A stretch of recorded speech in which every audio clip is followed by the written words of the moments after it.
Hello guys and welcome to the fourth class of Indian contract act 1872। एक बार fourth class start करने से पहले third class का revise करेंगे, ठीक है। Communication of offer and acceptance depend करता है पार्टीज फेस टू फेस है कि पार्टीज डिस्टेंस में है, यानी कि पोस्ट यूज कर रहे हैं या टेलीफोन यूज कर रहे हैं या ईमेल से कॉन्वर्सेशन कर रहे हैं। अगर पार्टीज फेस टू फेस है तो इंस्टेंट ऑफर होगा, इंस्टेंट एक्सेप्टेंस होगा और इस केस में रेवोकेशन अलाउड नहीं है। लेकिन अगर पार्टीज फेस टू फेस नहीं है, तब हम लोग को देखना पड़ेगा कि वाया पोस्ट हो रहा है, कि वाया टेलीफोनिक कॉन्वर्सेशन हो रहा है या फिर ईमेल से हो रहा है। एग्जाम पर्सपेक्टिव से इंपॉर्टेंट क्या है? Communication of offer and acceptance via post, ठीक है। तो अगर पोस्ट का बात करें तो कम्युनिकेशन ऑफ ऑफर कंप्लीट कब माना जाएगा? when the offer letter has reached the offeree and offeree must have read the letter, ठीक है। offeree must have read the letter। Communication of acceptance complete कब माना जाएगा? इसका दो पर्सपेक्टिव है, एक ऑफरर के पॉइंट ऑफ व्यू से और एक ऑफरी के पॉइंट ऑफ व्यू से। ऑफरर के पॉइंट ऑफ व्यू से कम्युनिकेशन ऑफ एक्सेप्टेंस कंप्लीट माना जाएगा when the offeree has posted the acceptance letter to the offeror. और एक बार ऑफरी ने एक्सेप्टेंस लेटर पोस्ट कर दिया, the offeror becomes bound to the contract. Offeree के पॉइंट ऑफ व्यू से कम्युनिकेशन ऑफ एक्सेप्टेंस कंप्लीट कब माना जाएगा? When the acceptance letter has reached the offeror. पक्का? ठीक है। अच्छा, अगर एक्सेप्टेंस लेटर और रेवोकेशन लेटर दोनों साथ साथ पहुंचा तो क्या मानेंगे? Revocation is absolute. अब इसी से रेवोकेशन का बात कर लेते हैं। अगर ऑफरर को अपना ऑफर रिवोक करना है तो वो कब कर सकता है? जब तक के ऑफरी अपना एक्सेप्टेंस लेटर पोस्ट ना कर दे, ठीक है। और ऑफरी अपना एक्सेप्टेंस कब रिवोक कर सकता है? जब तक ऑफरर को एक्सेप्टेंस लेटर मिल नहीं जाता, तब तक रिवोक कर सकता है, ठीक है। कल मुझसे बच्चे ने क्वेश्चन पूछा था कि पहले एक्सेप्टेंस भेजा और फिर ना भेज दिया था, ठीक है। पहले एक्सेप्टेंस लेटर भेजा और फिर रेवोकेशन लेटर भेज दिया, लेकिन उसको एक्सेप्टेंस लेटर मिला पहले, रेवोकेशन मिला बाद में, तो क्या मानेंगे?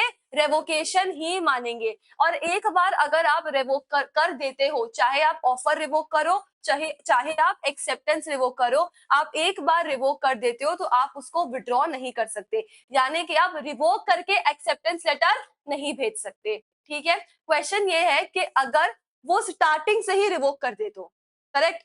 अगर वो स्टार्टिंग से ही रिवोक कर दे तो क्या वो रिवोक करके ना बोल के क्या हाँ बोल सकता है? क्या नहीं बोल सकता है? एक बार आपने रिवोक कर दिया, दैट इज रिवोक्ड। आप रिवोक करके हाँ नहीं बोल सकते। पहले आपने हाँ बोला, फिर आपने ना बोला, तो आपको फिर आपको वापस से हाँ बोलने नहीं देंगे। हाँ बोल के ना बोला, हाँ बोलने नहीं देंगे। स्टार्टिंग से ही ना बोला, वापस से हाँ बोलने भी नहीं देंगे। पक्का? अभी एकदम क्लियर होना चाहिए, ठीक है? श्योर? अच्छा, ओके। मोड्स ऑफ रेवोकेशन, तो ऑफर कौन कौन से तरीके से रिवोक किया जा सकता है? सबसे पहले नोटिस ऑफ रेवोकेशन, फिर डेथ या इंसैनिटी ऑफ द प्रपोजर या ऑफरर, उसके बाद में lapse of time, subsequent illegality, non acceptance of offer in prescribed mode, non fulfilment of a condition precedent to acceptance and by counter offer. पक्का? ठीक है। फिर अपने बात ये थे offer versus invitation to offer.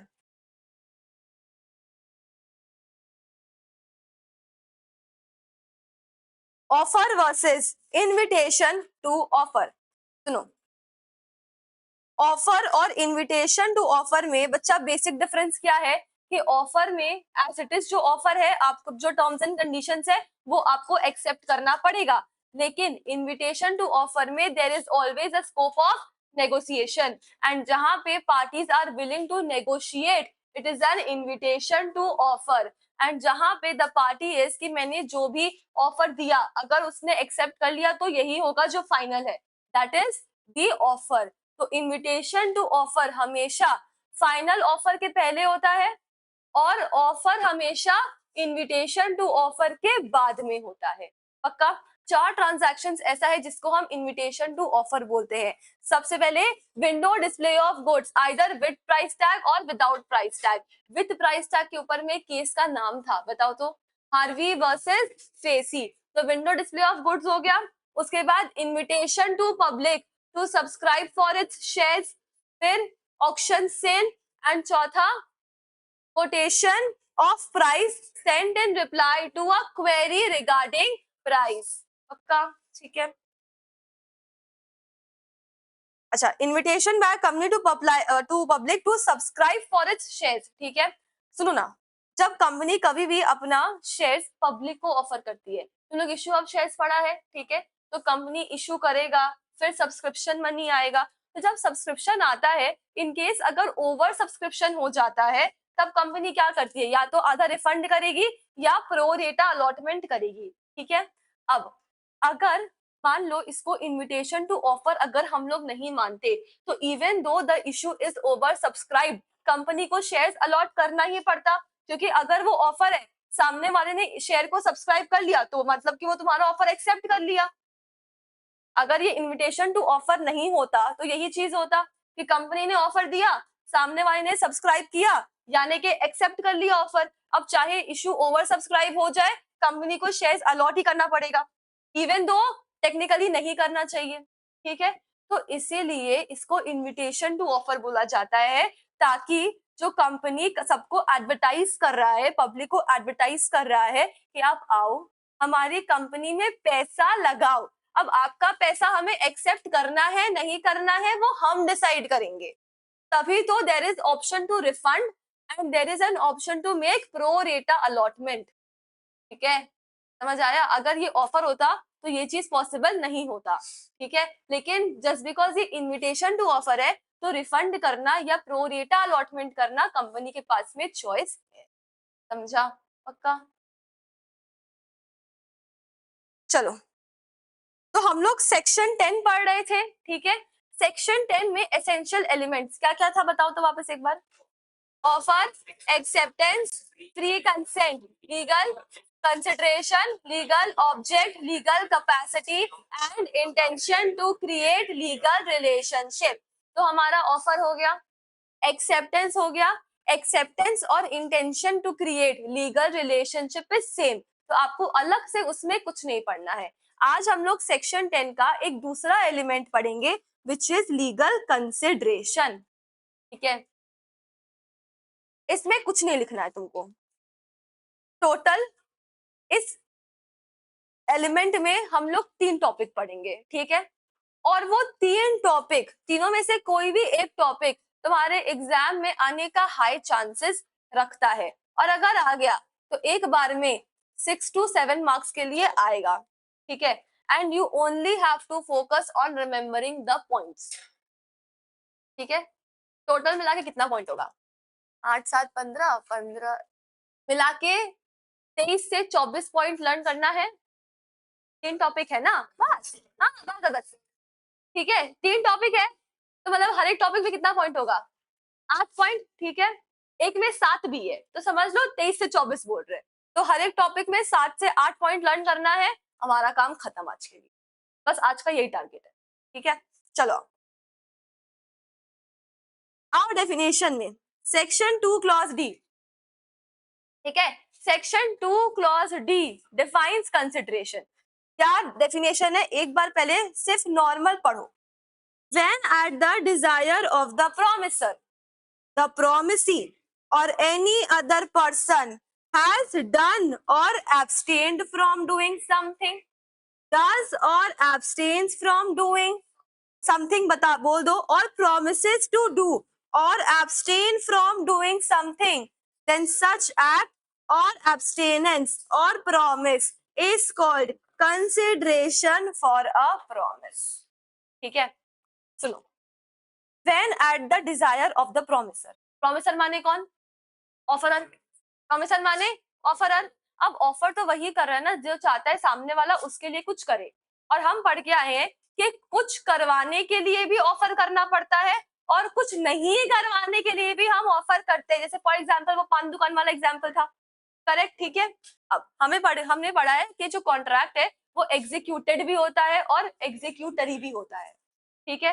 Contract already perform कर दिए, एग्जीक्यूटेड करेंगे, प्रेजेंट में करेंगे, एग्जीक्यूटरी फ्यूचर में करेंगे, तभी तो एग्जीक्यूटरी।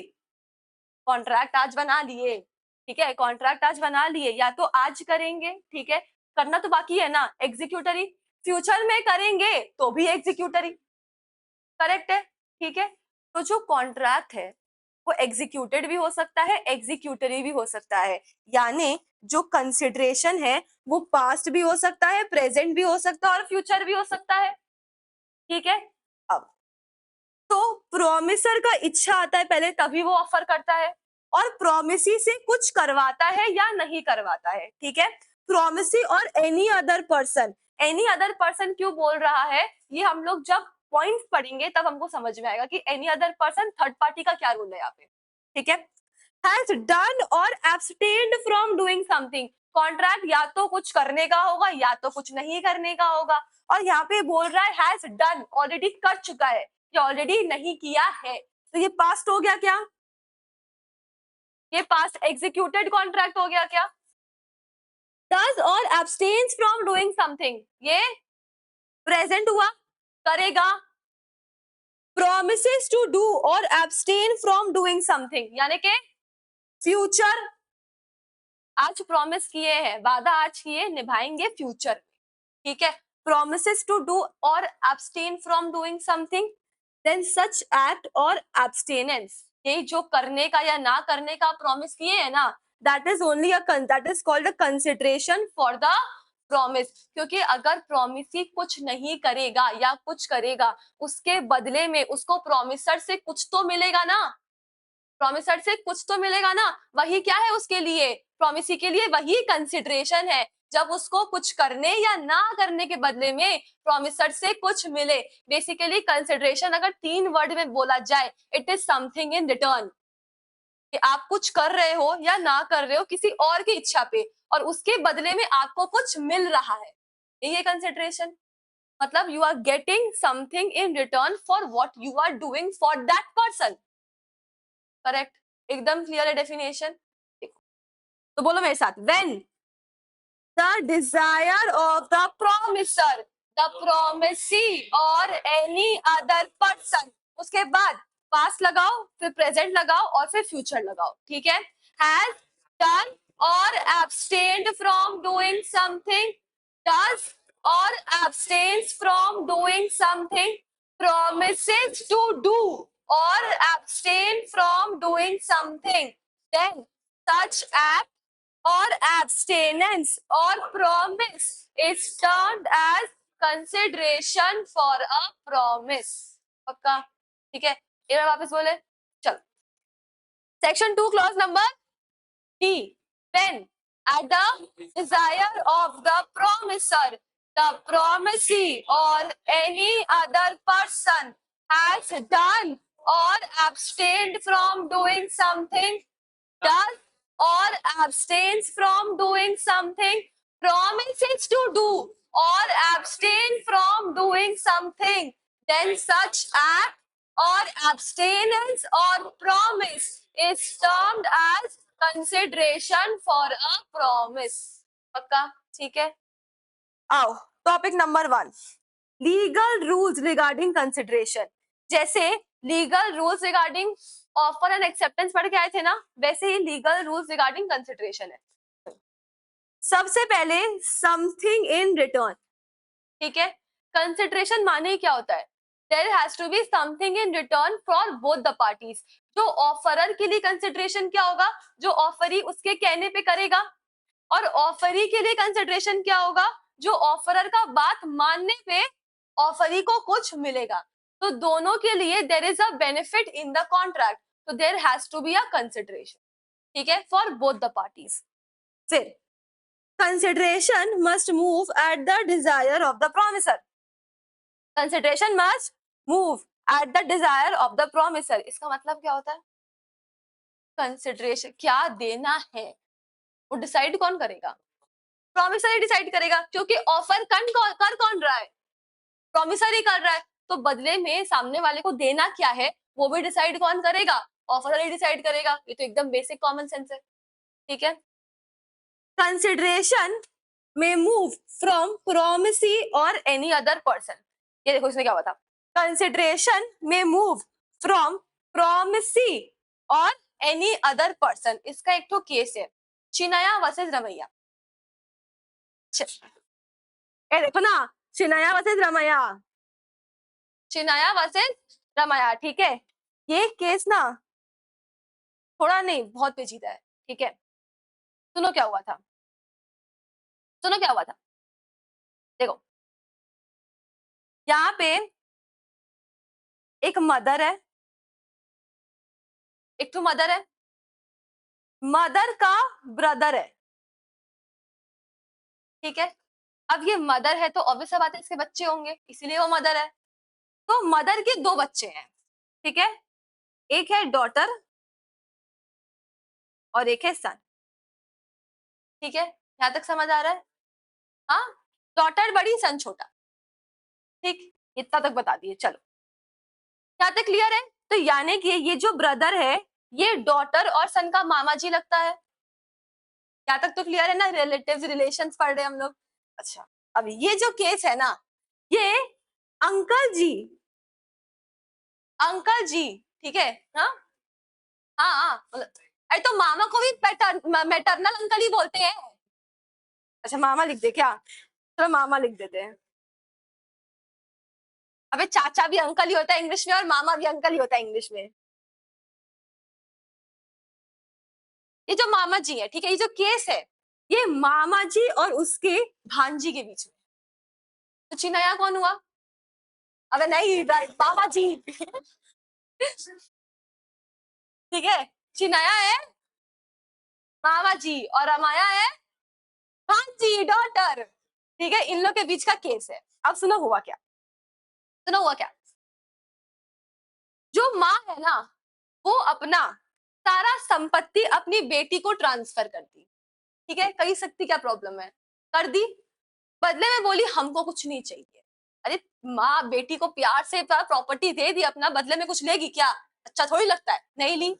अच्छा माँ तो माँ अपना सारा संपत्ति अपनी बेटी को ट्रांसफर कर दी, बोली हमको बदले में कुछ नहीं चाहिए, बस तुम ना खाली अपने मामा जी को देख लेना, ठीक है। पूरा उनका साल का जो भी खर्चा लगेगा रहने वहने के लिए तुम उनका वो देख लेना, ठीक है। अब बेटी को इतना सारा संपत्ति एक बार में पहली बार दिख रहा है तो थोड़ा सा मन में लालच आ गया, तो बोली कि हम तो अपने में से एक पैसा भी नहीं देंगे उनको, ठीक है। अब इधर में जब माँ अपने बेटी के साथ में अपना सारा प्रॉपर्टी ट्रांसफर करने का कॉन्ट्रैक्ट की, क्योंकि कॉन्ट्रैक्ट में इमूवेबल प्रॉपर्टी है तो कॉन्ट्रैक्ट तो करना पड़ेगा, क्योंकि अब अगर प्रॉपर्टी सारा बेटी के नाम पे है तो बेटी के नाम पे उसको रजिस्ट्री करवाना पड़ेगा, करेक्ट। तो माँ और बेटी के बीच में कॉन्ट्रैक्ट हुआ यहाँ पे प्रॉपर्टी ट्रांसफर का। अभी अब उसी समय उसी दिन बेटी ने अपने भाई के साथ में कॉन्ट्रैक्ट कर लिया,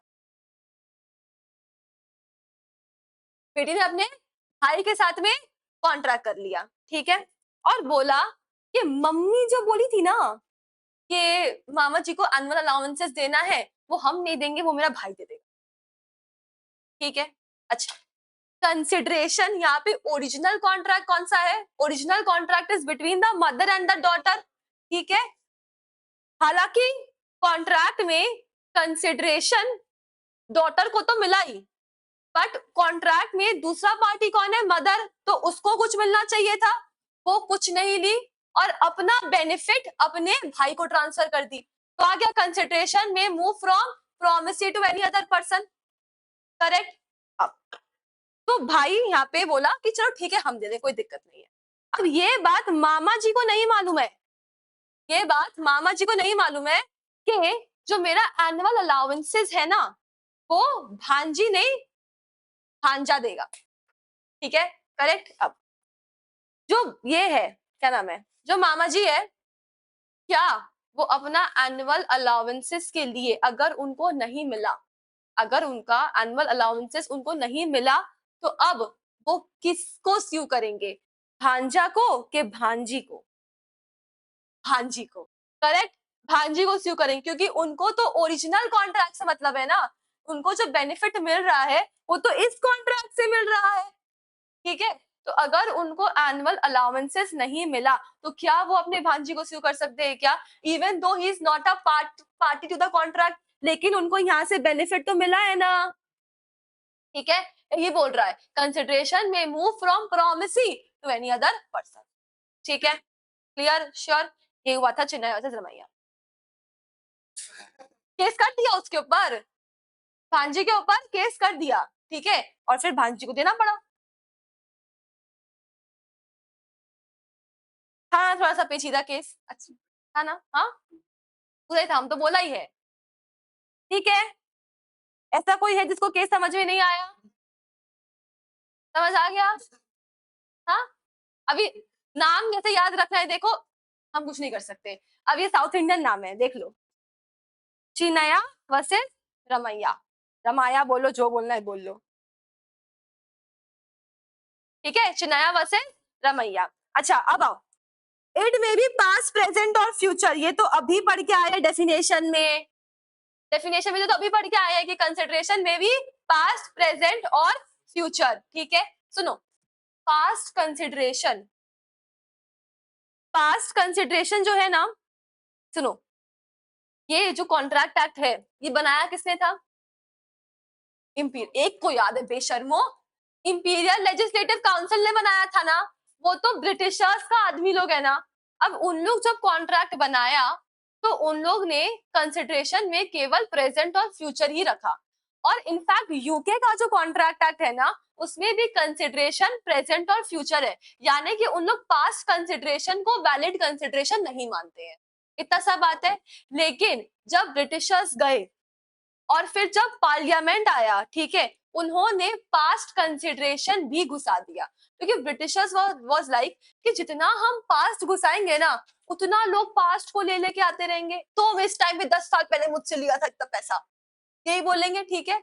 तो यहाँ पे भी तो बोल सकते हैं ना, अगर ये लोग पास्ट घुसाए हैं तो यहाँ पे भी बोल सकते हैं ना, बट टाइम बाद डेट याद करो, 3 साल तक का ही टाइम है, ठीक है। अगर पास्ट कंसिडरेशन है तो आप एकदम भी पुराना अपना डेट लेके नहीं आ सकते, आप मैक्सिमम 3 साल पहले तक का लेकर के आ सकते हैं। यहाँ पे इन्होंने लिमिटेशन लगा दिया, पास्ट कंसिडरेशन रखा, उसके साथ में उन्होंने लिमिटेशन लगा दिया, कितने साल का?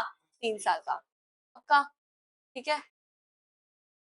अच्छा, अगर कंसिडरेशन पास्ट प्रेजेंट या फ्यूचर है तो इट मे बी एग्जीक्यूटेड और एग्जीक्यूटरी, क्योंकि उसी से निकल के आ रहा है पास्ट प्रेजेंट फ्यूचर, ठीक है। फिर it need not be adequate, it need not be adequate मतलब जैसे जैसे जो अपना पान दुकान वाला एग्जाम्पल था, उसमें दुकान नहीं खोलने का कितना पैसा मिल रहा था? 10 लाख रुपीज मिल रहा था, फॉर एग्जाम्पल 10 लाख रुपीज मिल रहा था। अब क्या वो 10 लाख रुपीज एकदम से एग्जैक्ट अमाउंट है क्या, कि नहीं उसका साल भर का कमाई एग्जैक्ट 10 लाख ही होगा? नहीं, तो consideration need not be adequate, जरूरी नहीं है, okay? कम बेसी हो चलता है, एकदम एग्जैक्ट फिगर हो जरूरी नहीं है, ठीक। It must be real and not illusionary, it must be real and not illusionary, इसका मतलब क्या होता है? इसका मतलब ये, अच्छा वो तो लड़की लोग कौन थी पान दुकान वाले एग्जाम्पल में, हम भूल गए, अच्छा नहीं दो लड़की ले लेते क्या उसमें, अरे एक तो उड़ जाती हमको याद है, और दूसरी कौन थी? हाँ गार्गी, हाँ गार्गी और ऊर्जा, ठीक है। तो गार्गी का पान दुकान था और ऊर्जा को पान दुकान खोलना था, ठीक है। अब अगर मान लो गार्गी उसको ऐसे बोलती कि अगर तुम पान दुकान नहीं खोलोगी ना, ठीक है, मुझे बहुत अच्छा लगेगा, मेरे दिल में तुम्हारे लिए बहुत इज्जत बढ़ जाएगा, समझ आ रहा है कि दुनिया में अभी भी नेक इंसान जिंदा है। ये बताओ ये कंसिडरेशन रियल है कि इल्यूजनरी है? इल्यूजनरी है ना, पक्का। तो consideration has to be real and not illusory, पक्का।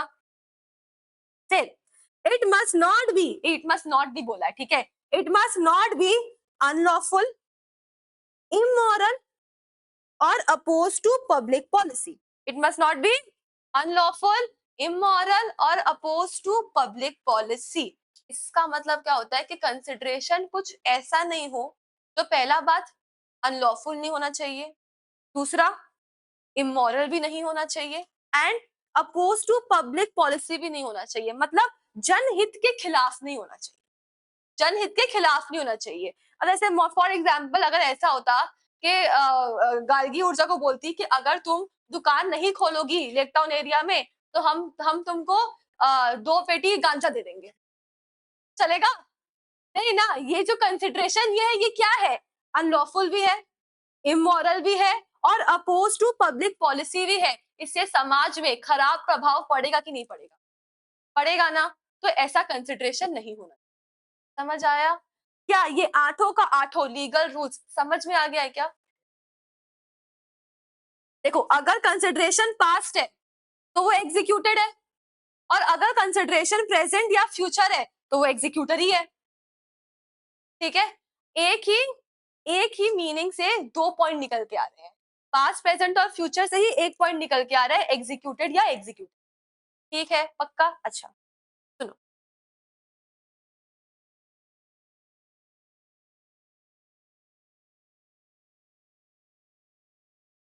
अच्छा इसका एक और एग्जाम्पल है। अगर ऐसा होता ना, सुनो, अगर ऐसा होता, फॉर एग्जाम्पल मान लो धवल है, ठीक है, धवल है, अभी धवल के जो चाचा है ना वो विधायक है, ठीक है, और वो चाहते हैं, हाँ, और वो चाहते हैं कि जो धवल है ना वो मान लो वेस्ट बंगाल का चीफ मिनिस्टर बन जाए, ठीक है, लेकिन लेकिन लेकिन लेकिन लेकिन लेकिन मेहनत से नहीं, मेहनत से नहीं, टेबल के नीचे से पैसा देके, ठीक है, मतलब बेसिकली पैसा देके पोजीशन खरीदा जाता है। ऐसा करना नहीं चाहिए पर जाता है ना, जाता है ना, ठीक है, तो क्या ये सही है? क्या ये सही है?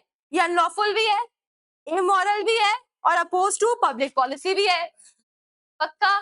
ठीक है, समझ आ गया क्या? अच्छा, अच्छा तो देखो बताओ, सबसे पहले consideration means something in return.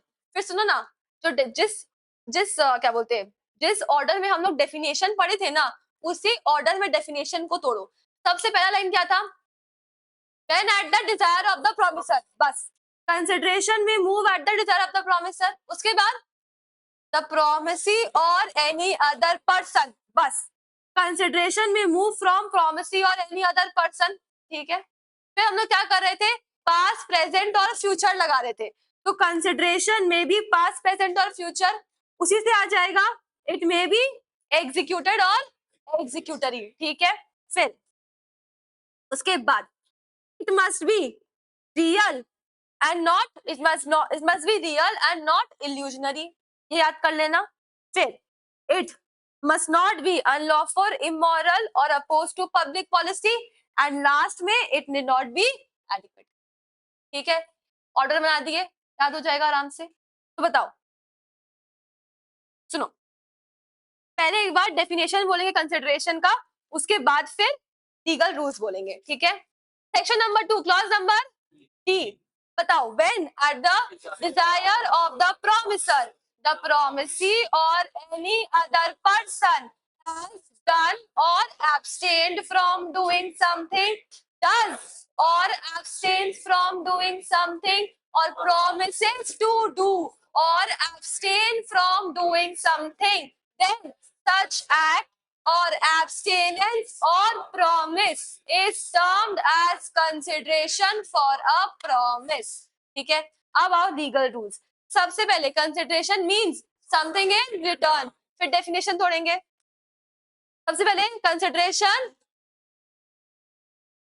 consideration must move at the desire of the promiser, फिर consideration may move from promisee or any other person, consideration may be past, present or future, it may be executed or executory, it must be real and not illusionary, it must not be unlawful, immoral or opposed to public policy, and last में it need not be adequate। ठीक है, गलती से भी ना ये not खा के मत आ जाना, ठीक है ना, लिख दिया it must B unlawful immoral, ये नहीं, ठीक है, नॉट लिख के आना। अच्छा सुनो, एक बार इसके अंदर में जो एक्सप्लेनेशन दिया हुआ है ना एक एक लाइन का, वो एक बार पढ़ो तो तुमको दिखेगा कि जो बोल्ड पॉइंट्स में लिखा हुआ है ना उसी को सेंटेंस में कन्वर्ट करके लिखा हुआ है बस। ठीक है, एक बार खुद से पढ़ के देखो। ये तुम लोग तब करते हो जब आंसर को बड़ा करना होता है और कुछ आता नहीं है, तो पहले एक्टिव में लिखा फिर उसको पैसिव में लिख दिया, फिर उसको घुमा के अलग से एक और नया एक्टिव क्रिएट किया। ये करते हो ना, तो यहाँ पे भी यही करना है। बोल्ड पॉइंट्स एक्टिव में दिया हुआ है, उसी को पैसिव में लिखना है। एक बार पढ़ो एक्चुअली में ये है कि नहीं है। क्या कंसिडरेशन में नॉट बी एडिक्वेट, तब समझाना है ये है क्या? अच्छा, मतलब कि अगर कंसिडरेशन जो है वो एडिक्वेट नहीं भी होगा तो चलेगा। जैसे फॉर एग्जाम्पल जो पान दुकान वाला एग्जाम्पल था, उसमें गार्गी ऊर्जा को 10 लाख रुपीस ऑफर कर रही थी दुकान नहीं खोलने के लिए, तो वो 10 लाख रुपीस का एग्जैक्ट अमाउंट है कि वो ऊर्जा का उस साल में प्रॉफिट 10 लाख रुपया ही होता? नहीं ना, बट इट इज समथिंग। ठीक है, तो एडिक्वेट नहीं भी होगा तो चलेगा। देखो वही लिखा हुआ है क्या, एक्टिव को पैसिव किया हुआ है क्या? ऊपर करें, देखो देखो, it must be real and in not illusionary, consideration must be real and not illusionary, ये लिखा है। और ये बुक में दिया हुआ है, ऐसा नहीं कि हम डाल दिए, और बुक में ये लिखा हुआ है। समझा? ठीक है, तो तुम अंदर का एक्सप्लेनेशन पढ़ोगे क्या? नहीं, अंदर का एक्सप्लेनेशन नहीं पढ़ोगे, बोर्ड पॉइंट्स याद रखना है, उसी को एक्टिव का पैसिव लिख के आ जाना। तो तुम लोग बिजनेस स्टडीज में या कॉमर्स में करते थे ना कि पॉइंट लिखा उसी को एक्सप्लेन कर दिया बड़ा चढ़ा के, यहाँ पे भी वही करना है। समझा क्या? एक तो काम आसान कर दो, तुम लोग को डाइजेस्ट नहीं हो रहा है, इतना कैसे आसान हो गया?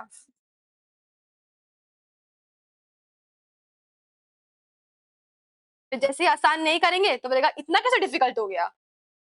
चलो, no consideration no contract, section 25, ये सेक्शन 25 तुमको याद रखना होगा, सेक्शन नंबर याद रखना होगा। ठीक है, नॉर्मली सुनो ना, normally consideration is one of the essential elements of section 10, यानी कि अगर कंसिडरेशन नहीं होगा तो कॉन्ट्रैक्ट नहीं होगा। ठीक है, लेकिन ये नो कंसिडरेशन नो कॉन्ट्रैक्ट का एक्सेप्शन है कि इवन दो ऐसे कॉन्ट्रैक्ट्स है जहां पे अगर कंसिडरेशन नहीं भी है ना तो भी वो कॉन्ट्रैक्ट वैलिड होगा, और ये एक्सेप्शंस कहाँ लिखा है? सेक्शन नंबर 25 में लिखा हुआ है। पक्का? आ जाओ, सबसे पहले transfer of property, transfer of property out of natural love and affection to near and dear ones in writing registered under law. सुनो,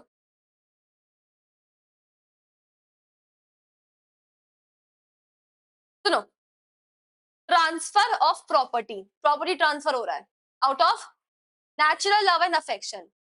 अब नेचुरल लव एंड अफेक्शन किसको किसके लिए आ सकता है? अब मत बोलना अपनी गर्लफ्रेंड के लिए, ठीक है? सुनो, natural transfer of property, property transfer करने के लिए नेचुरल लव एंड अफेक्शन तुम्हारे माँ बाप के अलावा किसी के लिए नहीं, किसी पे नहीं आएगा। ठीक है, यानी कि there has to be blood relation, तभी बोला to near and dear ones, to near and dear ones माने there has to be blood connection. ठीक है, अब अगर अगर माँ बाप तुमको अपना जायदाद ट्रांसफर कर रहे हैं, ठीक है, बदले में तुमसे कुछ ले रहे हैं क्या? नहीं, तो उन लोग जब ट्रांसफर किए, जब तुम लोग के बीच में कॉन्ट्रैक्ट बना, तो क्या तुम्हारे लिए कंसिडरेशन था? तुमको पूरा जायदाद मिल रहा है, क्या उनके लिए कोई कंसिडरेशन था? नहीं, तो क्या कॉन्ट्रैक्ट वैलिड नहीं है? कॉन्ट्रैक्ट वैलिड है, कॉन्ट्रैक्ट वैलिड है। समझा? इवन दो एक पार्टी के लिए कंसिडरेशन है दूसरे के लिए नहीं है, फिर भी कॉन्ट्रैक्ट वैलिड है। समझा क्या? पक्का? तो सुनो, अगर ट्रांसफर ऑफ प्रॉपर्टी हो रहा है तो चार बात ध्यान रखना पड़ेगा। There has to be transfer of property out of natural love and affection होना चाहिए, to near and dear ones होना चाहिए, it has to be in writing, क्योंकि इमूवेबल प्रॉपर्टी ट्रांसफर हो रहा है तो राइटिंग में तो होगा ही होगा। और उसके साथ में उसको रजिस्ट्री भी करवाना पड़ेगा, क्योंकि हम लोग पढ़ के आए कि इमूवेबल प्रॉपर्टी का रजिस्ट्री करवाना जरूरी है। पक्का क्या? तो 5 चीज ध्यान रखोगे। क्या क्या ध्यान रखोगे? Transfer of property out of natural love and affection to near and dear ones in writing registered under law। पक्का? ठीक है। फिर कंप्लीटेड गिफ्ट्स, ठीक है। कंप्लीटेड गिफ्ट्स, कंप्लीटेड गिफ्ट्स क्या होते हैं सुनो। कभी ऐसा हुआ है कि मम्मी पापा से बहुत एक्सपेंसिव कोई गिफ्ट मिला हो? किसी को भी मिला है? क्या मिला है? अरे फोन मिला हो, कुछ भी मिला हो, मिला है ना, ठीक है। और कभी ऐसा हुआ हो कि मार्क्स कम आया या उतना अच्छा नहीं आया, ठीक है, या कोई कंप्लेन आ गया, ऐसा धमकी मिला कि फोन ले लेंगे, फोन नहीं देंगे, ऐसे कौन सी जेंजी है? ऐसा ही है। किसी के साथ भी ऐसा कुछ, या ऐसा कोई भी सामान आईपैड वगैरह कुछ दिया हो रहा, बहुत ज्यादा खेल रहा है, ले लो वापस, नहीं देंगे। हुआ हो किसी के साथ भी? हुआ है, ठीक है, जनरली होता है। हुआ है ना? अच्छा, अब ये सब हम सिखा नहीं रहे, ठीक है, इसका मतलब बता रहे क्या होता है। कंप्लीटेड गिफ्ट क्या होता है? जब आपको कोई गिफ्ट मिलता है, ठीक है, जब आपको कोई गिफ्ट मिलता है तो आप, अच्छा, जो गिफ्ट देता है वो डोनर, जिसको गिफ्ट मिल रहा है वो डोनी, ठीक है। तो आप डोनर और डोनी यानी कि दोनों पार्टीज एक टू गिफ्ट डीड एग्जीक्यूट कर सकते हैं। क्या? Gift deed. उस गिफ्ट डीड में क्या लिखा रहता है कि डोनर जो डोनी को गिफ्ट दे रहा है ना, वो अपने मर्जी से दे रहा है, ठीक है। और डोनर कभी भी अपने लाइफ में वो गिफ्ट डोनी से वापस नहीं मांग सकता। और डोनर के जितने भी सक्सेसर आगे आते रहेंगे ना, जो भी पीढ़ी आएंगे, यानी कि तुम्हारे भाई बहन हो, चाहे आगे आने वाला जो भी पीढ़ी हो, वो उसका, वो सारे सक्सेसर्स का, ठीक है, उस गिफ्ट पे कोई हक नहीं। यानी कि डोनर का जितने भी सक्सेसर्स होंगे ना, आगे आने वाले जितने भी पीढ़ी होंगे ना, तुम्हारे भाई बहन हो जाए या उनके पोता पोती हो जाए, कोई भी हो जाए, ठीक है, डोनर का गिफ्ट तो डोनर देना है ना, तो जो भी आ जाए, ठीक है ना, कोई भी वो गिफ्ट डोनी से वापस ले नहीं सकता, ठीक है। तो अगर गिफ्ट डीड साइन करवा लेते हो और उसको रजिस्ट्री करवा लो, तो नहीं ले पाएंगे सामान वापस, लीगली नॉट अलाउड। समझ आया? इसी को बोलते हैं कंप्लीटेड गिफ्ट्स। तो जो गिफ्ट मिल रहा है, तो यहाँ पे डोनी को गिफ्ट मिल रहा है, तो फायदा किसका है? कंसिडरेशन किसका है? डोनी का है। डोनर को कुछ मिल रहा है क्या? नहीं मिल रहा है, ठीक है। फिर भी सिर्फ एक पार्टी के लिए कंसिडरेशन है। नॉर्मली हम लीगल रूल्स में क्या पढ़ के आए थे? There has to be something in return for both the parties. लेकिन यहाँ पे केवल एक पार्टी के लिए कंसिडरेशन है, पर क्या फिर भी वो वैलिड कॉन्ट्रैक्ट है क्या? हाँ, वैलिड कॉन्ट्रैक्ट है। समझा? पक्का? अब जाके आज से गिफ्ट डीड बनाना स्टार्ट मत कर देना, पता चला नेक्स्ट डे मम्मी पापा मेरे को कूट रहे हैं, ठीक है। अच्छा, अब आओ, सुनो। Payment for voluntary services and payment for time barred debt, 2 point payment से है। Payment for voluntary services and payment for time barred debt, ठीक है। अच्छा, वॉलंटरी सर्विस क्या होता है? एक वॉलंटरी मतलब मर्जी से, अपने खुद के इच्छा से, ठीक है।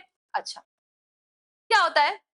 जैसे तुम लोग देखा होगा कि जैसे हमारे इंडिया में तो वो क्या बोलते हैं, जब कोई मेला वेला में जाते हैं तो कोई सांप का डांस दिखाता है, या कोई मतलब, अरे सब सांप का सब जाता है, वो भीम तो नाचता है ना सांप, ठीक है। तो लोग कोई सांप का खेल दिखाता है, कोई बंदर का खेल दिखाता है, मेला वगैरह में होता है ना, ये सब बहुत कॉमन है, ठीक है।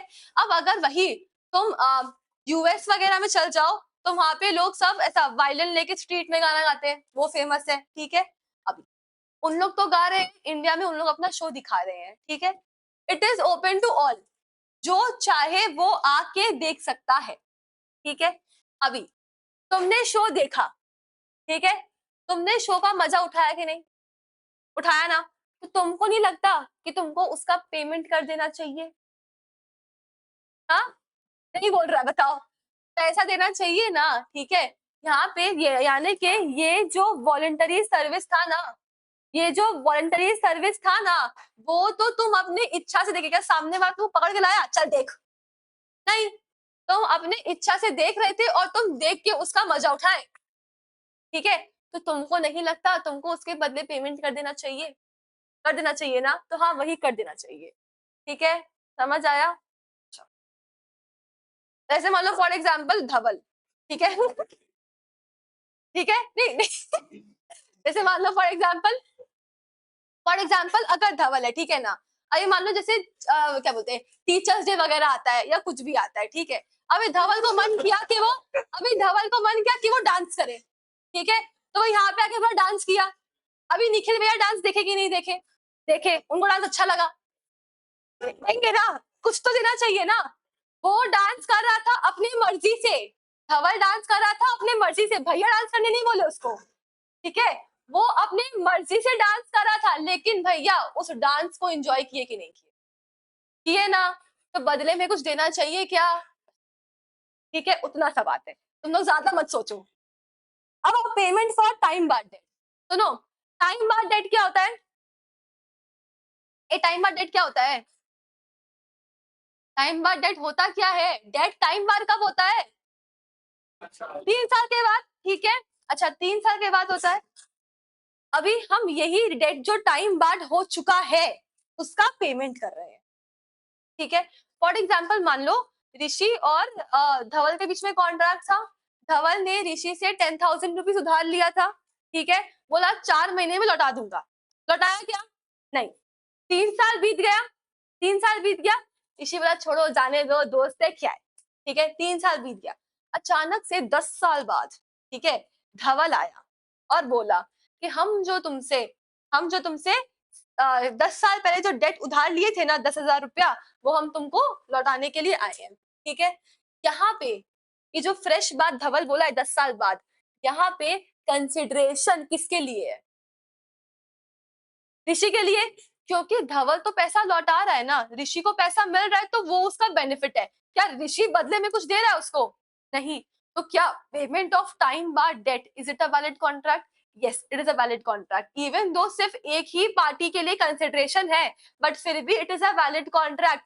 अब अगर धवल टाइम बार डेट का पेमेंट ना करे तो क्या ऋषि उसको स्यू कर सकता है क्या, हाँ कर सकता है, ठीक है, पक्का। फिर इतनो चार्ट तो पढ़ लिया अभी तक, दो थोड़ा सा फैमिली पॉइंट है, मतलब गिफ्ट वाला पॉइंट है, और दो पेमेंट से पॉइंट है, ठीक है ना। तो पहला क्या है, transfer of property out of natural love and affection to near and dear ones in writing registered under law. दूसरा क्या है, कंप्लीटेड गिफ्ट्स, 2 पॉइंट पेमेंट से, क्या क्या, सबसे पहले payment of past voluntary services and payment of time bar debt, ठीक है।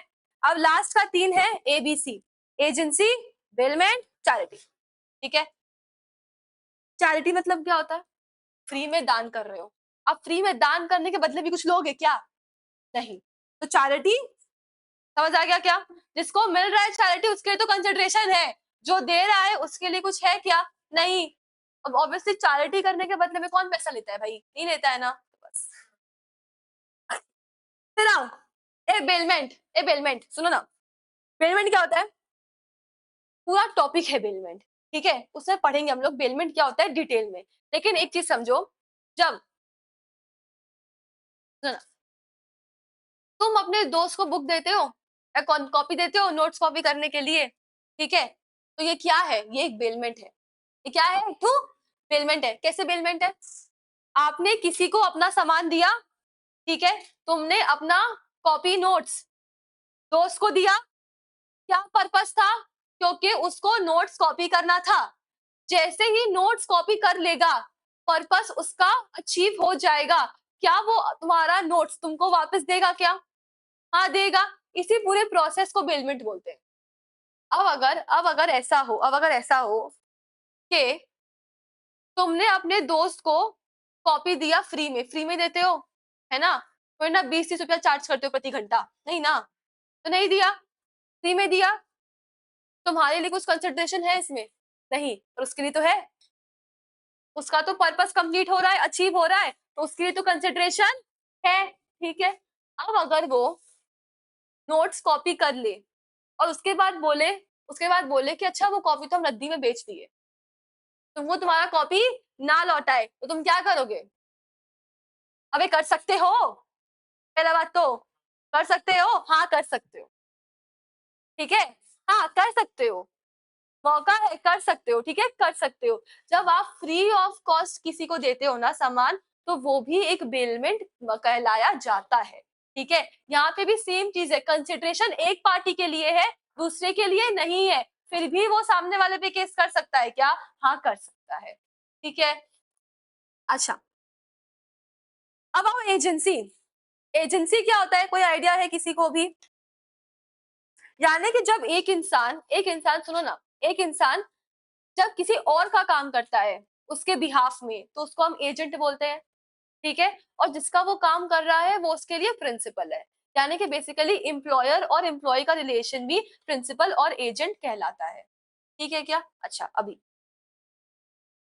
जब एजेंसी का कॉन्ट्रैक्ट बनेगा between the principal and the agent, ठीक है, ऐसा कभी कभी होता है कि उसमें कोई मॉनेटरी टर्म्स लिखा हुआ नहीं होता है, ठीक है।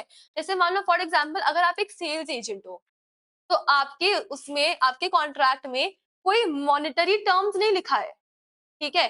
बट कभी कभी ऐसा होता है कि एक परसेंटेज लिखा हुआ रहता है कि आप जितना सेल्स करोगे उसका आपको 2% कमीशन मिलेगा या 3% कमीशन मिलेगा, यही लिखा हुआ रहता है, ये रहता है ना, यही रहता है, ठीक है। अच्छा, अभी जब कोविड आया था, जब कोविड आया था तब कोई सेल हुआ था? एसेंशियल्स को छोड़ के मैक्सिमम धंधों में कोई भी सेल हुआ था? नहीं हुआ था, ठीक है। अगर सेल नहीं हुआ तो जब परसेंटेज कैलकुलेट करोगे तो 0 इंटू जितना भी x% है, 3% है, कितना आएगा? 0 ही आएगा, नहीं आएगा, ठीक है। तो क्या कॉन्ट्रैक्ट इनवैलिड है? कॉन्ट्रैक्ट इनवैलिड है क्या? नहीं, कॉन्ट्रैक्ट इज वैलिड, समझा क्या? पक्का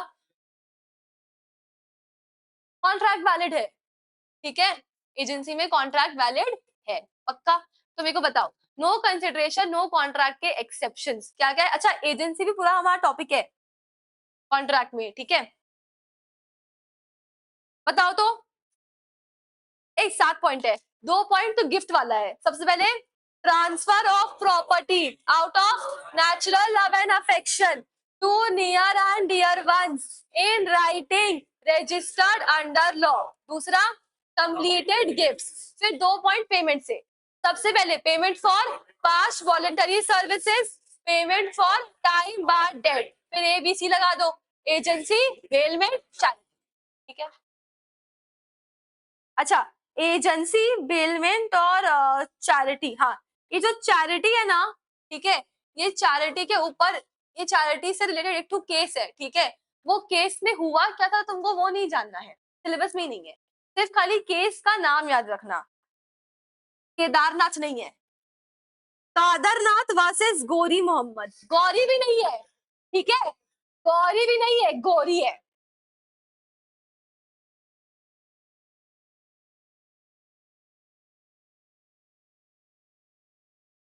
ना ही केदारनाथ है, ना ही गौरी है, ठीक है। क्या है?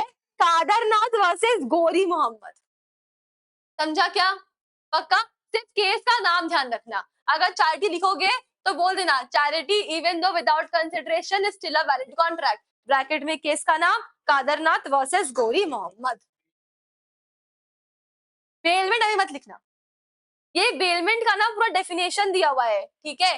तो बेलमेंट तुमको अभी यहाँ से याद करने का दरकार नहीं है, जब हम लोग बेलमेंट पूरा टॉपिक पढ़ेंगे ना, तो वहां तो डेफिनेशन याद करेंगे बेलमेंट का, तो यहाँ से तुमको अलग से करने का नीड नहीं, ठीक है। चलो अब आओ, doctrine of privity of contract.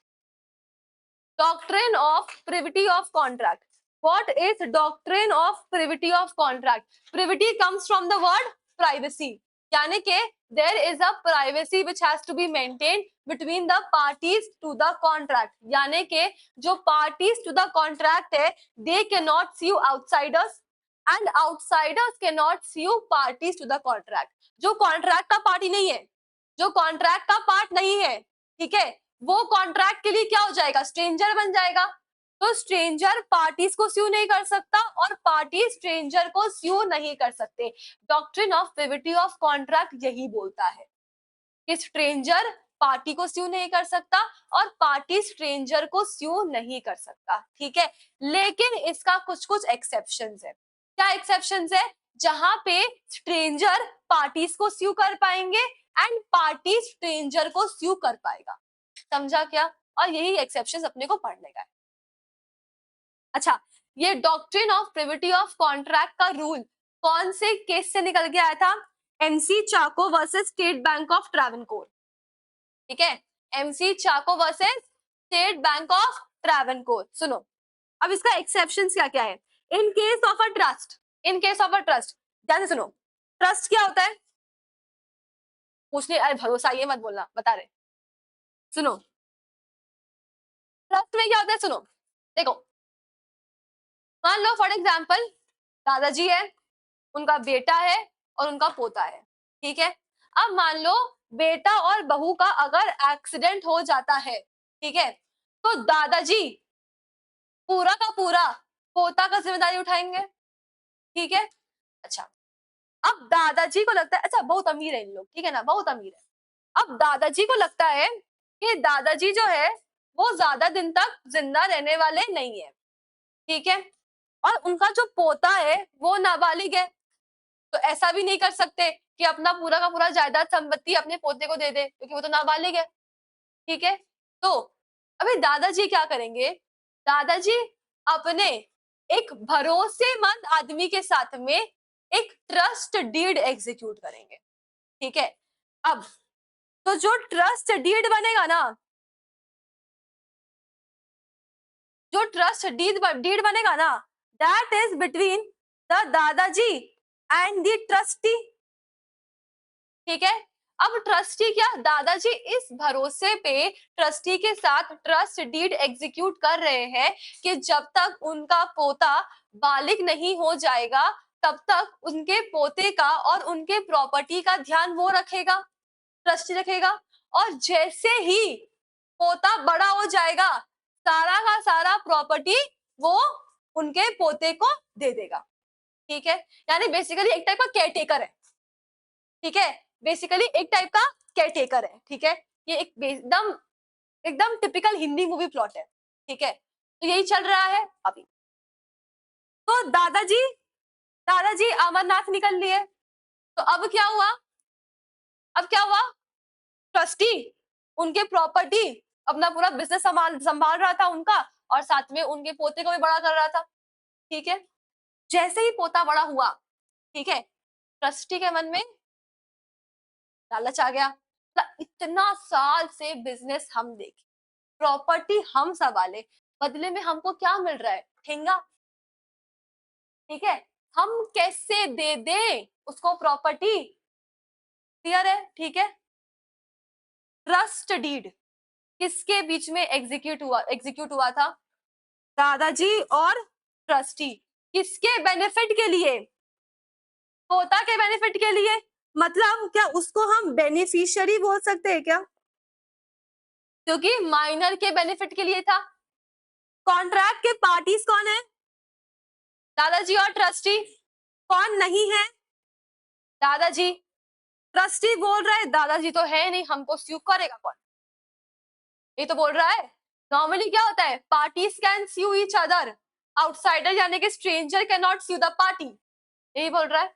अब दादाजी तो है नहीं, ट्रस्टी बोल रहा है हम पे केस करेगा कौन, ठीक है।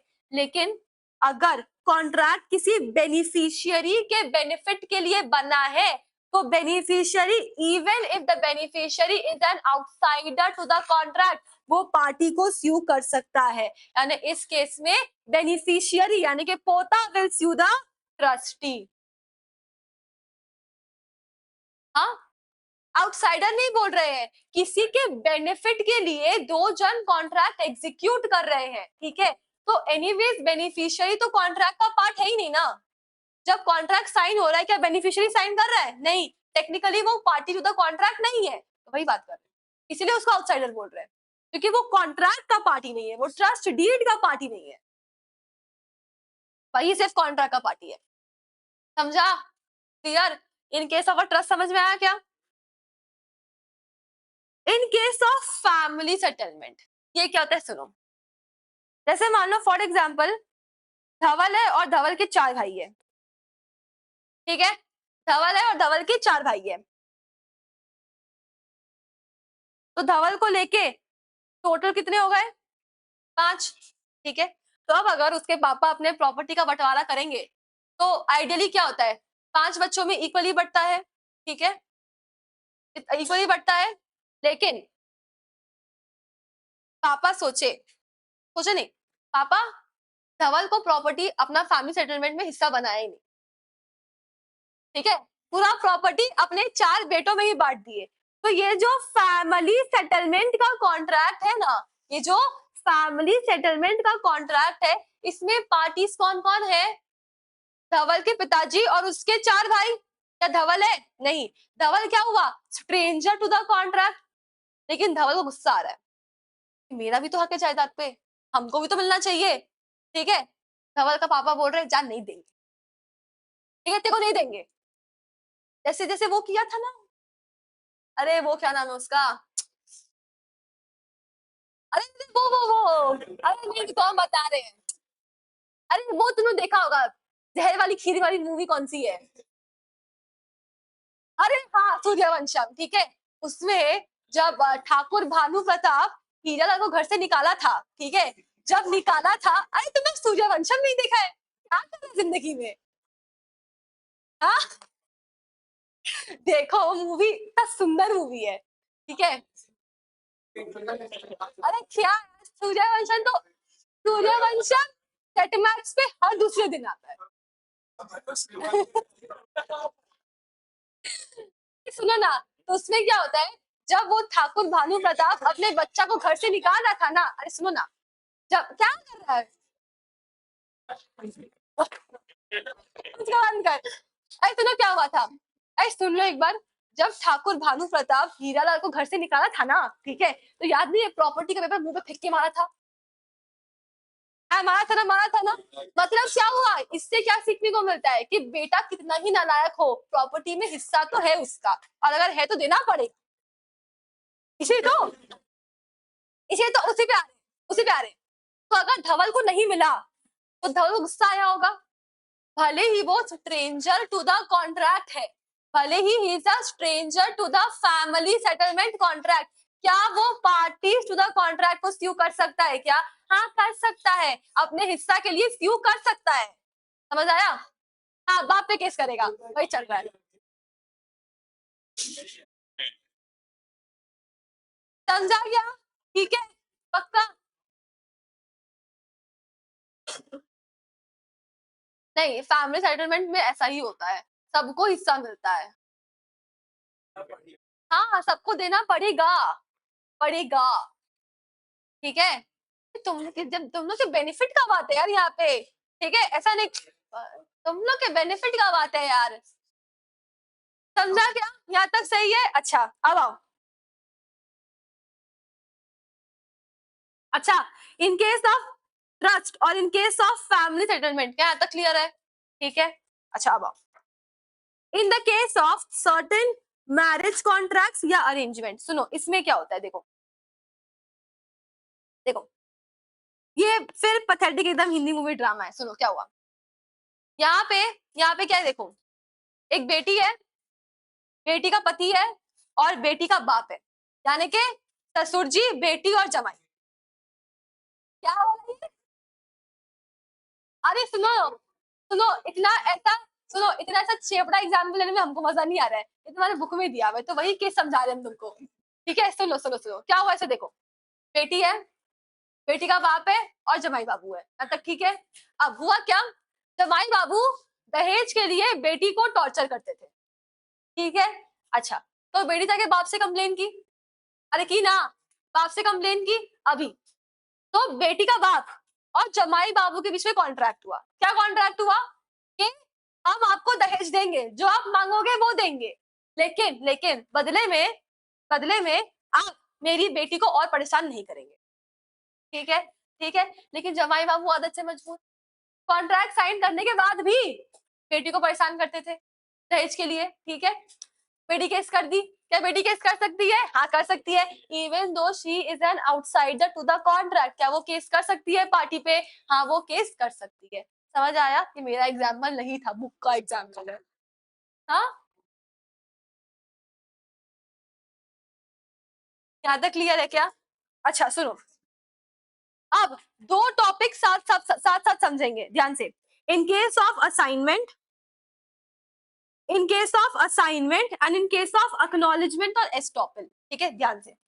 Assignment, assignment comes from the word transfer. ठीक है, क्या ट्रांसफर कर रहे हैं हम? यहाँ पे कॉन्ट्रैक्ट का बेनिफिट ट्रांसफर कर रहे हैं।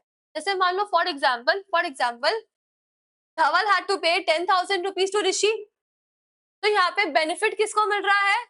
ऋषि को मिल रहा है। ऋषि बोल रहा है यही बेनिफिट हम किसी और को ट्रांसफर कर देंगे, हम किसी और को असाइन कर देंगे। जैसे मान लो फॉर एग्जाम्पल ऋषि ने धवल को बोला कि तुम जो 10,000 रुपीज मेरे को दे रहा है ना, ठीक है, ओरिजिनल कॉन्ट्रैक्ट किसके बीच में है? ऋषि और धवल के बीच में है। करेक्ट है क्या? ठीक है, तो ऋषि बोल रहा है कि तुम जो 10,000 रुपीज मेरे को देगा ना, एक काम करना, मेरे को मत देना, बाबू नाम है निकुंज, नमन, नमन को दे देना। ठीक है, तुम नमन को दे देना। तो अभी पार्टी का ओरिजिनल, कॉन्ट्रैक्ट का ओरिजिनल पार्टी कौन कौन है? ऋषि और धवल। ठीक है, स्ट्रेंजर कौन है? नमन। अब अगर नमन को 10,000 रुपीज नहीं मिला, अब अगर नमन को 10,000 रुपीज नहीं मिला, क्या वो धवल के ऊपर केस कर सकता है? हाँ कर सकता है। Doctor of privity of contract बोलता है कि नहीं कर सकता है। बट यही जो एक्सेप्शन है ना, वो बोल रहा है in case of assignment of a contract. Assignment माने क्या होता है? जब कॉन्ट्रैक्ट का पार्टी अपना बेनिफिट किसी और को ट्रांसफर कर देता है, तो वो ट्रांसफर जिसको किया वो पार्टी टू द कॉन्ट्रैक्ट के ऊपर में केस कर सकता है। समझ आया?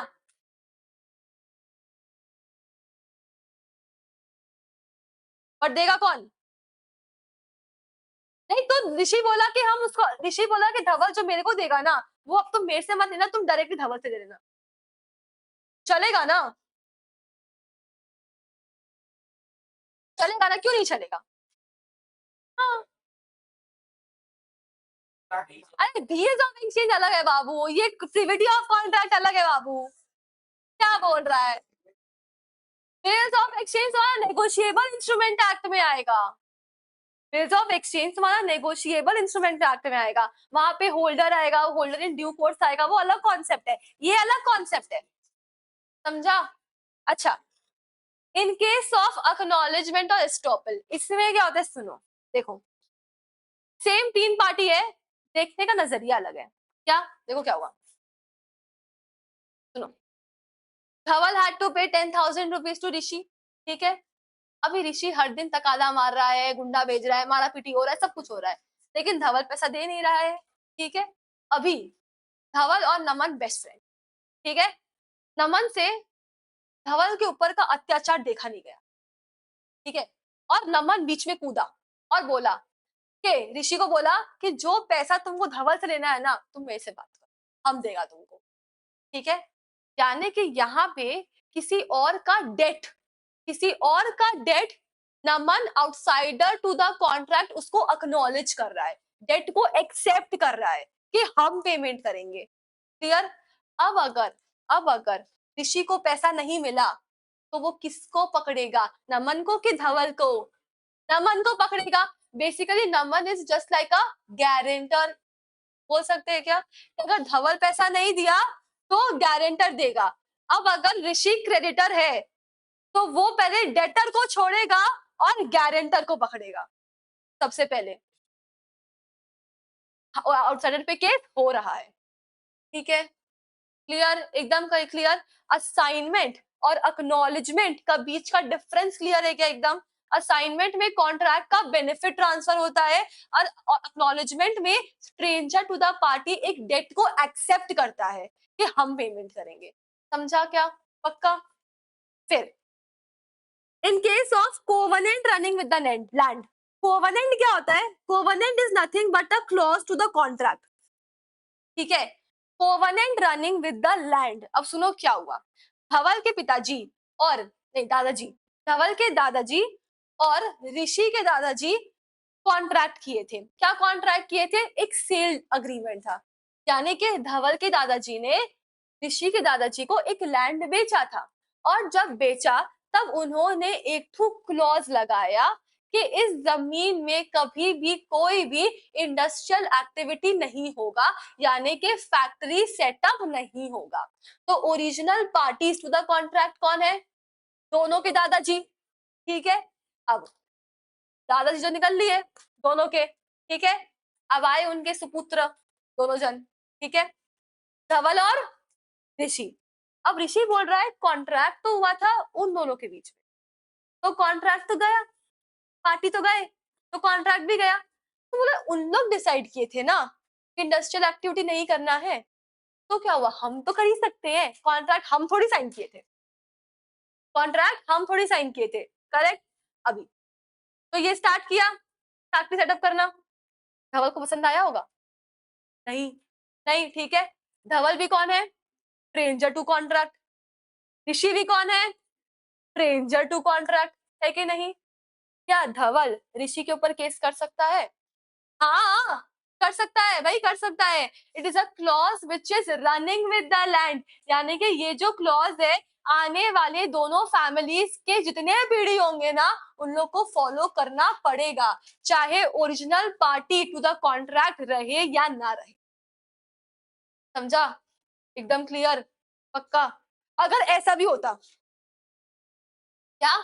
नहीं, नहीं, नहीं, नहीं कर सकता। अगर करना भी है तो इन लोगों को फिर नया कॉन्ट्रैक्ट करना पड़ेगा आपस में, ठीक है, उसी लैंड को लेके एक नया कॉन्ट्रैक्ट करना पड़ेगा। क्लियर है? पक्का श्योर एकदम? क्या? कोई प्रॉब्लम ही नहीं है, वो तो फिर अपना अंदर का बात है ना, कुछ भी कर लूं, ठीक है, बस उतना सा बात है। ठीक है, क्लियर? अच्छा, अब आओ। Contract entered through an agent, contract entered through an agent. Contract होता है between the agent and the third party. जैसे मान लो फॉर एग्जाम्पल ब्रिटेनिया बिस्किट है, ठीक है, अभी ब्रिटेनिया बिस्किट ने धवल को एज अ डिस्ट्रीब्यूटर अपॉइंट किया, सेल्स एजेंट अपॉइंट किया, ठीक है। अब धवल जाके सब जगह दुकान वगैरह में उसका बिस्किट बेच रहा है, तो धवल जो है वो ब्रिटेनिया के बिहाफ में उसका प्रोडक्ट्स को सेल कर रहा है, ठीक है। तो जब धवल सेल कर रहा है, धवल जब सेल कर रहा है तो कॉन्ट्रैक्ट किसके बीच में बन रहा है? धवल एंड द थर्ड पार्टी, जिसको वो बेच रहा है उसके बीच में कॉन्ट्रैक्ट बन रहा है। लेकिन अगर थर्ड पार्टी पैसा नहीं दे, टाइम पे अगर थर्ड पार्टी पेमेंट नहीं करे, क्या ब्रिटेनिया उस थर्ड पार्टी के ऊपर केस कर सकता है क्या? हाँ, कर सकता है। कंपनी कंपनी कस्टमर रिटेलर जो भी है उसके ऊपर केस कर सकता है। समझा क्या? क्लियर है?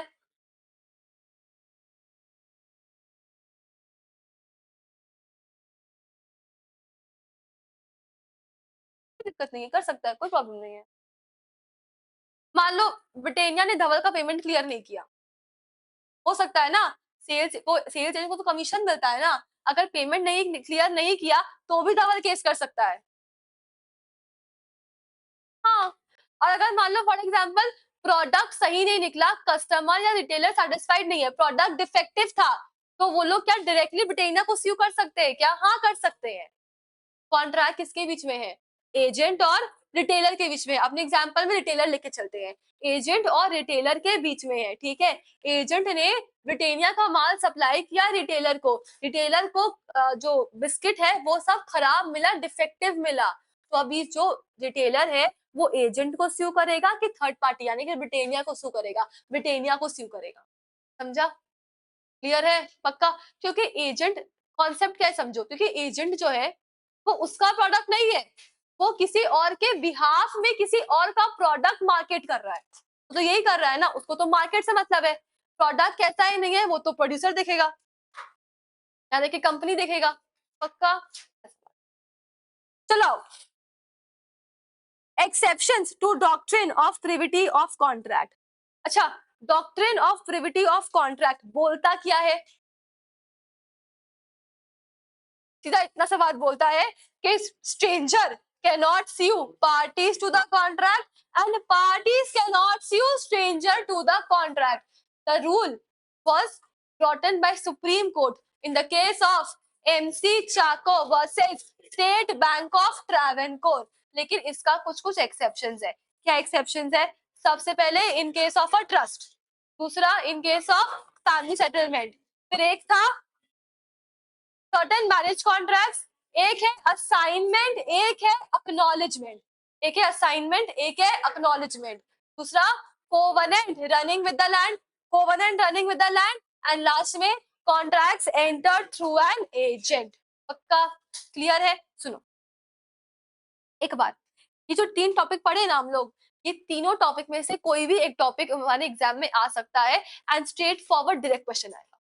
अगर डायरेक्ट क्वेश्चन आता है, 7 पॉइंट लिखा, 8 पॉइंट लिखा, फुल मार्क्स जेब में.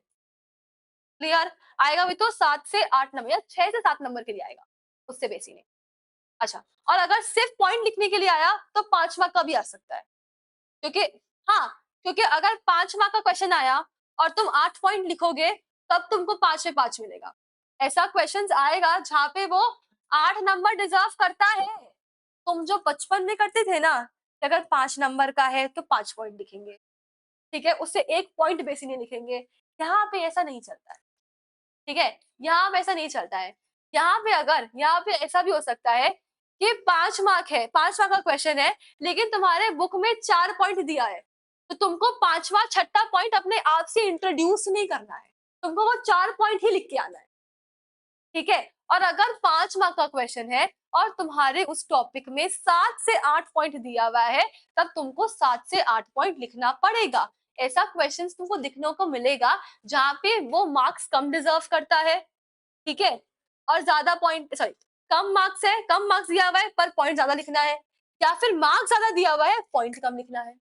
ठीक है, तो हर टाइप का क्वेश्चन मिलेगा. समझा क्या? ठीक है. अच्छा, एक बार बता दो खाली, definition of legal consideration. 5 minute जो पढ़े आज रिवाइज करेंगे और फिर छुट्टी. ठीक है, बताओ लीगल कंसिडरेशन का definition, section number 2 clause number D. क्या डेफिनेशन है? When at the desire of the promisor, the promisee or any other person has done or abstained from doing something, does or abstains from doing something, promises to do or abstain from doing something, then such act or abstinence or promise is called consideration for a promise. Legal rules of consideration. सबसे पहले it means something in return. फिर definition तोड़ो. Consideration must move at the desire of the promisor. It may move from promisee और any other person. Case का नाम क्या था? चिनाया versus जमैया. चिनाया versus जमैया. Consideration में भी पास्ट, प्रेजेंट और फ्यूचर उसी से समझ में आ जाएगा. इट मे बी एग्जीक्यूटेड और executory. It must be real and not illusionary. It must not be unlawful, immoral, or opposed to public policy. And it need not be adequate. No consideration, no contract का exceptions. Section number 25. क्या exceptions है? पहले 2 point सुनो. 7 point था. पहला 2 point gift वाला, तो 2 point payment से, फिर एबीसी. ठीक है, याद आ गया? अच्छा, पहला point transfer of property out of natural love and affection to near and dear ones in writing registered under law. Completed gifts, payment for past voluntary services, payment of time bar debt, agency, bailment, charity. ठीक है. Doctrine of privity of contract. Parties cannot sue strangers to the contract and strangers cannot sue parties to the contract. Supreme Court लाया था ये rule in the case of MC Chaco versus State Bank of Travancore. इसका exceptions क्या क्या है? सबसे पहले in case of trust, in case of family settlement, in case of marriage contract, in case of assignment, in case of acknowledgement, covenant running with the land, contract entered through an agent. पक्का? 23 point complete, आज का class complete, ठीक है। मिलेंगे कल और फिर resume करेंगे, ठीक है। रिवाइज करके आना, सी यू।